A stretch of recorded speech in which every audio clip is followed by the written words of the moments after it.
Beautiful feckin' day. Danny, I gotta say, first of all, I've seen you in the Hardy Har a few times. Most recently I saw you at the Whale, and it was just gorgeous. And I'm guessing you, given the fact that you're toured, you did a sellout of 10 cities across Europe, you're going around the globe, 12 different countries, you're heading off all over the place, Australia. Do you feel it yourself that you're in good shape, or do you always sort of fear that the show, that you're not quite going to get there, you're not going to quite be good enough? I'm not in good shape at the moment because I'm actually a little bit sick because I drove like 1,000 kilometers last week. But no, to be honest with you, I'm going to go around this side actually because you're a lovely silhouetted man. But there you go, there's a beautiful face. The show, to be honest with you, is the easy part because the show did Galway Festival and then it went to Edinburgh where we did it for 26 nights in a row. Yes. So that kind of battle hardens the show and it makes it really tight. So now for me, the lovely part, the fun part is just actually getting to perform, particularly in Greystones where I used to go to Club Life and get my first shift. That's what I was going to say. That I'll talk about that later. But the Glendalough, is Glendalough that was your home I grew up turf? in Glendalough and I went to school in Rathdrum Tech. But where would the funny come from? Because I always loved the fact that in the most sort of remote parts of the world, and Midlands has been great for Dylan Morans and loads of other people have come out of the woodwork. I mean, was it something that had any chance of an outlet for you, or when you were growing up, or was it just always a secret ambition? Not really. Like, we did school plays and stuff like that, you know what I mean? We might play like a character, but that was kind of the extent of anything like that. And there wasn't really any kind of environment, like there wasn't any comedy clubs, like the Hardy Har didn't even exist then, and even if it did, it was in Bray, it certainly wasn't in the mountains. But I think the crack down there and the kind of camaraderie with your mates, and Ireland's just a very funny country, and Wicklow in particular. When you're in somewhere where it's raining all the time and it can be a little bit bleak in the winter and all that kind of thing, people kind of have to have a good sense of humour down there. So I think in a way it does foster it, if not on a comedy stage platform, but in a social way it does. Right. And did you kind of I don't know if there's a family kind of inspiration, if it was just from literally hanging out with friends, whether there was a comedian that you adored? I think it's a mixture of a lot of things, to be honest with you. Like, I find a lot of my family hilarious, often unintentionally, to be honest with you, and similarly with my friends as well. I'm sure you're the same. We've all got friends in our groups that fold people over in half and they've no idea even how or why they're doing it. I think it all kind of contributes to it in a different way, you know what I mean? And it all adds in some shape or form. Now we should say that lock-in, it's not so much in the Dubliner sense of a lock-in, but in the Johnny Cash sense of San Quentin lock-in. You've done 3 deliberate prison appearances, 1 not deliberate. I'm not sure what the 1 not deliberate. I want to save that for the show. That's all right. It was kind of an unintentional prison gig. I don't want to go too much into it, especially here. But the inspiration then, was there a kind of a, because you had Rack on Tour, you had off on your motorbike. I mean, there's a sort of it's great to have a foundation, we'll say, or a framework to work in. That's exactly what it is. It's a bit of a narrative, a bit of a story, something that catches interest. And I got offered a prison gig. They said, will you do a prison gig?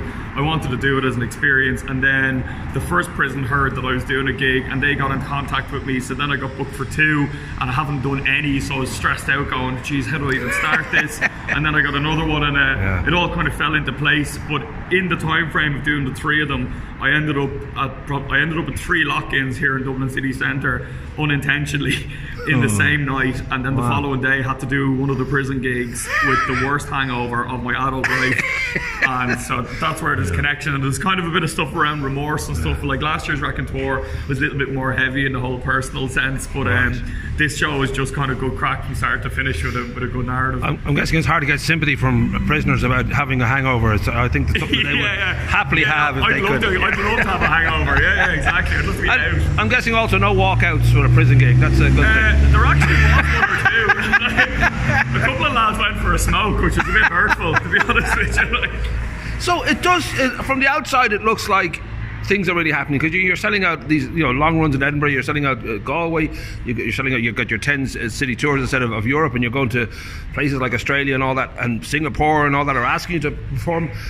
Does it feel like you're on the cusp of something? Do you feel like it's always a kind of a... Hopefully, to be honest with you, I'm just happy people are buying tickets to the show. I just want to keep doing shows. I'm already starting to write next year's show, so I'm certainly not putting my feet up now that tickets are selling a lot faster than they were last year. I'm just more grateful for that, and it just takes a bit of pressure off. But I just want to, you have to come up with a new hour every year. Yeah. Do you know what I mean? Like, you know, if the whale sells out, I'll obviously be coming back again next year with a new show. Sure. So you want to keep that pressure and keep that kind of fire lit under your arse, because you want to keep the interest and keep delivering to people, because you owe them that. You owe them. If they're going to buy tickets to see you, you owe them. Yeah. It's worth, you know. Well, that idea, it started off in Melbourne. You were a barman, you're at the Melbourne International Comedy Festival. You realised this is wonderful, like watching all these various different comedians go up there, and that's a long road though, to go from being a backpacker working in a bar in Melbourne to actually going up on stage. Yeah, and then you're hitting Ireland with the recession, so that's not exactly boom time for people going out. Was it a hard struggle to begin? Did you Yeah, like doubt? I double jobbed for nearly 7 years before I was able to do comedy full time, and even when I started doing comedy full time, it was just kind of juggling, spinning plates. You know what I mean? It was a lot of work, and you're only as good as your last tours. You know what I mean? It's like as soon as you stop being funny, you stop making money. Like, that's the harsh reality of it. As Eddie Izzard well knows. Yeah, exactly. That kind of gig of playing support to one of your heroes, Bill Burr, at the 3 Arena, and he comes out and says, in typical Bill Burr fashion, that you're fucking murdered at the show. That's got to be certain kind of moments like that have got to make you realise, oh, okay, I'm definitely, you know, match ready. I can do this. I'm at that level. All those gigs in between, like I gig every weekend, but I also gig at a comedy club just 5 minutes from here called the Comedy Crunch. I'm there pretty much every Sunday, Monday, Tuesday when I'm not away. Right. That's where the real work gets done. That's where you stay gig sharp and you keep trying out bits. And it's kind of one of those things. It's like doing volleys. You know what I mean? If you stop, that's it. It's like being on a unicycle. Like as soon as I stop gigging, I'm gonna fall over. Like. But you have to stay, I suppose, match fit and gig fit and gig all the time, and then when you do get the big opportunities, you're able to deliver when the pressure is on. But that's why I think it's so important to keep performing. You know? Now I'm thinking with people like I'm a big fan of comedy, and my main source of material now is often podcasts where people like Bill Burr and Joe Rogan and Gilbert Gottfried just let it loose, and then England Adam Buxton and all that. But that seems to be the DIY culture of that, where a lot of comedians are completely in control of, you know, obviously their podcast, but then they become almost both Elvis and Colonel Parker at the same time. They're almost managing their own careers because they have such, you know, control over what gets out there and how they present themselves. You have to, like I have a live manager and a live booker, but most of the work I do myself, because I need to understand what's going on and what's happening, and I need to keep my finger on the pulse. Like if tickets aren't selling in one show and another show is sold out, I need to be all over that. I can't just be showing up to them and hoping for the best. Do you know what I mean? I'm like, because like if Greystones hasn't sold out, I was like, geez, I better meet Paul in the bar.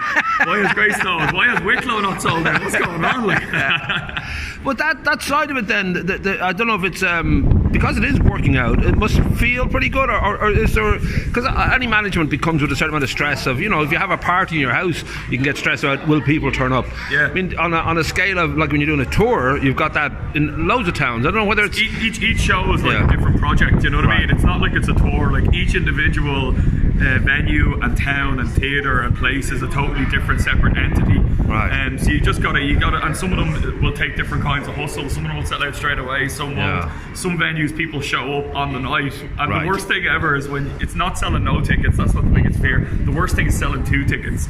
Right. Because then the show has to go ahead. Yes. At least if no one shows up, you can go home. But if like 2 or 5 or 10 people show up, that's my biggest fear. Like, would there be a such a thing as a plan, because you are incredibly busy and you're in demand and the shows are doing well? So I don't know whether you would expect and hope that in 12 months or 2 years, I don't know if there's a sort of goal ultimately where you'd like to be, or I just want to tour bigger, to be honest with you. I just want to increase it.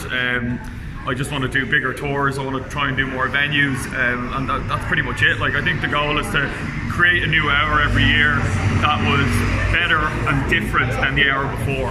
Do you know what I mean? Yeah. And just keep people interested and hang on to the fans you have and gain new ones with the ones you don't, you know what I mean? And try and build. It's like Lego, you're just building. And is that American tradition of getting your hour special into shape, touring it, and then putting it out there on some platform so it sort of exists as a piece of work? Well, why not? Like, if it's like this lock-in, as soon as I'm finished doing lock-in at the end of May, that's the end of it. It's done. Right. I've got a new show that's coming out, I'm starting on that now, so that'll be debuting at the Edinburgh Fringe in August. So why not? I'll probably stick it out on YouTube, or at the very least I'll put it up on Spotify. Right. I might even record The Whale. Who knows? Hey! And would people people like Netflix and all that seem to be so tuned into, on the American side at least, the value of that they will showcase an awful lot of stand-ups now, and they'll it used to, Comedy Central obviously have a long record of that, but Netflix have certainly cottoned on to the idea that people like to be in the company of an hour with a comedian with a load of jokes they don't know, which is I don't know whether that's something you can chase or whether you've absolutely, like, but that's all of our dream, you know what I mean, to get the Netflix special, like, but you just gotta keep,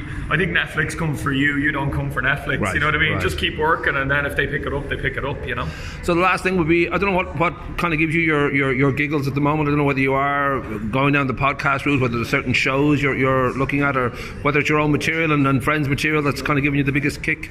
I've been watching, I've seen some amazing shows. I went to see loads of stuff at the Edinburgh Fringe Festival this year, and Foil Arms and Hog in particular have gone absolutely stratospheric. They're touring at the moment. And just loads of comics that are at the same level as me, who we've all started together 10 years ago. Chris Kent's another comic that's absolutely fantastic, and I love seeing them grow. I love seeing them tour in different places as well. That it inspires me. I go see as many of my mates' shows as I can, because it really inspires you about your own shows, and, you know, what are you missing, or, you know, it just gives you a different angle. I think it's really great to see. Rock and roll. Well, what I'm going to do too is I'm going to switch off the camera, but I'm going to give you time to think of your favourite good old-fashioned joke. I know that sounds silly, but I'm a big fan of the bad puns. And all that. I've got we'll have it. Oh, you have one already? Yeah, I can think of one. Oh, well, if you want to throw one out there now. My friend told me this years ago, and it's his favourite. I spend a month in Scotland every year, doing the Edinburgh Fringe. This will be my 8th year there, going up to Edinburgh and living up there for a month. And I remember my pal told me this, and it's kind of a Scottish joke, and he says in a Scottish accent, and he said, what's the difference between Bing Crosby and Walt Disney? Because Bing sings, but Walt Disney. That's my favourite bad joke.